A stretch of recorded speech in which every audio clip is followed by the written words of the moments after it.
Circuit.com and the director of the Portland Comedy Film Festival. We just wrapped up Portland Comedy Film Festival Fall 2022 at the Clinton Street Theater. It was a great time in Portland, and the crowd really was impressed by all the funny films that happened during that day. And, you know, I hate to see the year end in 2022 on that event, but 2023 is coming fast. We're going to have another show for you in February of 2023, and we'll be laughing all over again.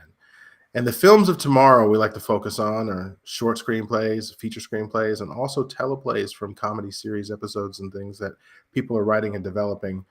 And today we're going to talk to screenwriter Maria Glassner. And Maria's screenplay won the Best Comedy Feature Screenplay Award, which is the most difficult, most competitive screenplay category that we offer. So hats off to you, Maria. Good job on this one. Thank you so much. I'm so honored. So a Nobel Failure. Good stuff. I want to tell the story. I will ruin the story. So I'm going to go ahead and let you give us the synopsis because, you know, at least if you're saying it with your own words, you're not revealing the ending like me. So go for it. So a Nobel Failure, it follows a brilliant female scientist who is on the verge of winning the Nobel Prize for curing cancer. But before she can see that cure realized, she insults the main investor in her work after he harasses her and she loses control of it.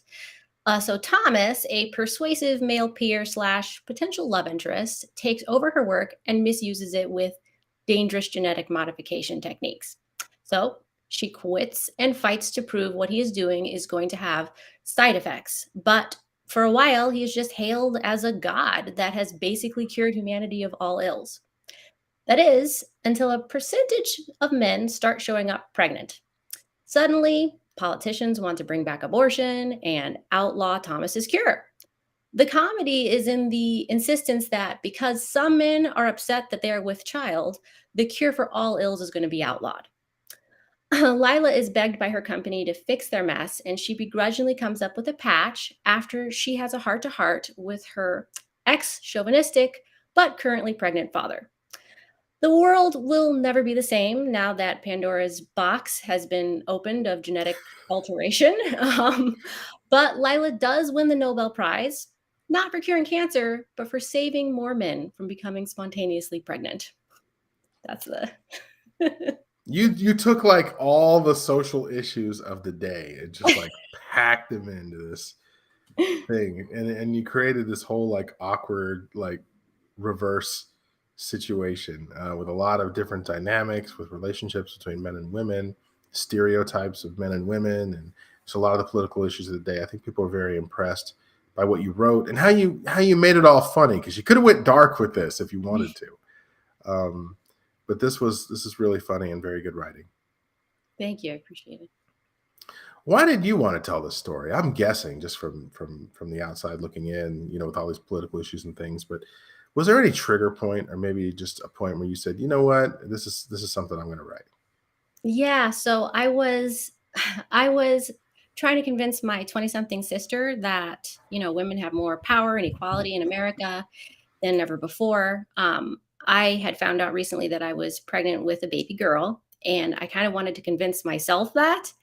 And one of the arguments I gave her was, you know, we're in a country that Roe versus Wade happened. You know, I remembered that in history class, it's like such a big deal and such a pivotal moment in history. And then a few weeks later, it gets overturned. And I'm livid, and I'm like, what can I do? I feel kind of like helpless, especially when I look at my sister's face and think about my new baby, you know? And so I said, you know what? I am going to write a comedy horror flick skewering the patriarchy. That's what I'm going to do. That's my power. Well, you've definitely got some great ideas, and I can see how you could probably be a very strong horror writer as well.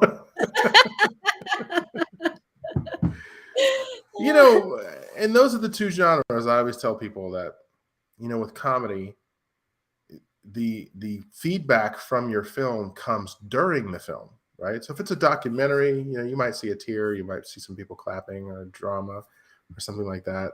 An action film, they're just trying to like not miss anything. But a comedy, people laugh out loud during the show. It's expected that they laugh. Of course, with horror films, it's kind of, people are vomiting or whatever, but you can see their reaction, is happening.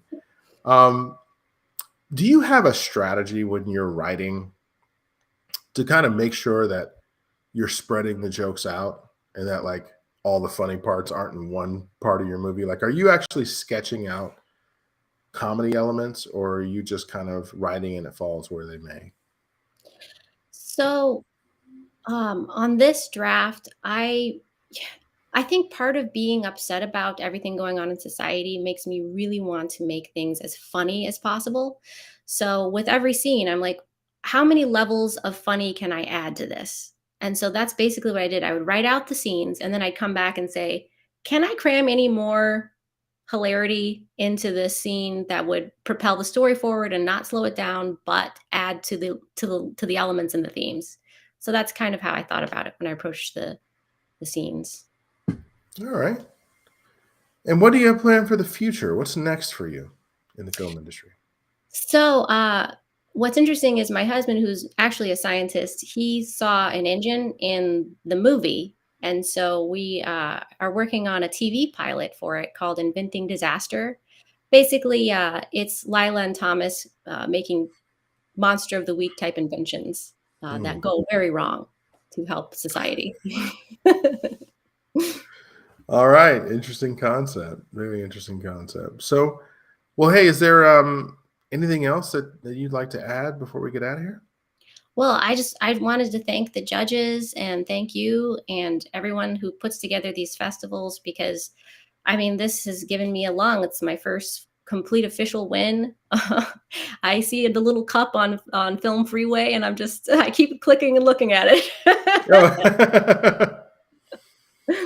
Well, congrats on this. Excellent work. We're looking forward to seeing more of your work. I'm sure there's other festivals that would like to get a hand on the screenplay and read it as well. So just best of luck with this. And hopefully we'll see in the future. Do you have a plan to maybe put together a team to produce this? Or are you thinking you want to sell the screenplay? Have you thought that through?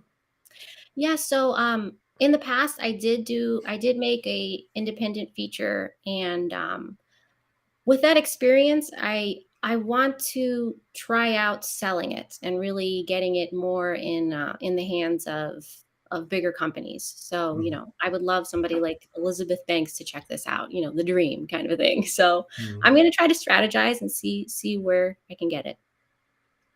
What's going to be the best way to get in contact with you? You can contact me on actually Stage 32. I have a handle, Maria Restivo Glassner, or Coverfly, or Facebook, Maria Glassner. All right. Well, we've got, I believe it's your Twitter that's linked in our description, but I can also add your Facebook to that. And if somebody wants to reach out, hopefully the right person will see this interview. All right. Thanks so much, Michael. Thank you. Have a good one. You too.